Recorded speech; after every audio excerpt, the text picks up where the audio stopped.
এককের বিভিন্ন পদ্ধতি। আমরা জানি মূলত তিনটি রাশি আছে, একটা হচ্ছে দৈর্ঘ্য, একটা হচ্ছে ভর, একটা হচ্ছে সময়।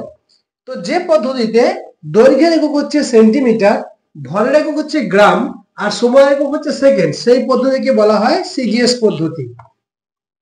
আবার যে পদ্ধতিতে দৈর্ঘ্যের একক হচ্ছে ফুট, দৈর্ঘ্যের একক ফুট, ভরের একক হচ্ছে পাউন্ড, আর সময়ের একক সেকেন্ড, তাকে বলা হয় এফপিএস পদ্ধতি।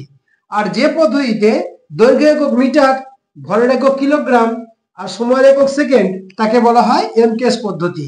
আরেকবার আলোচনা করে দিই।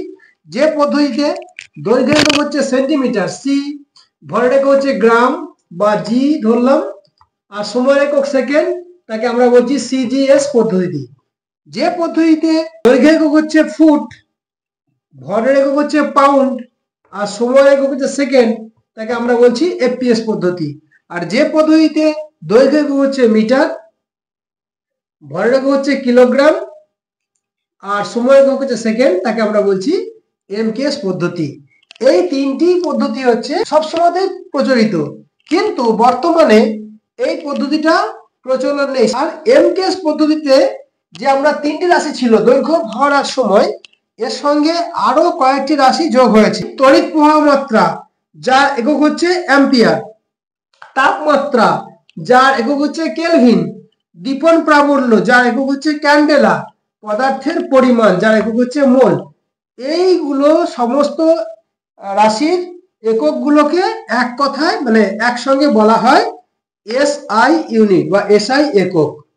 ঠিক আছে, এই দুটি এককই এখন বহুল প্রচলিত, এসআই একক বা সিস্টেম অফ ইউনিট বলা হয়।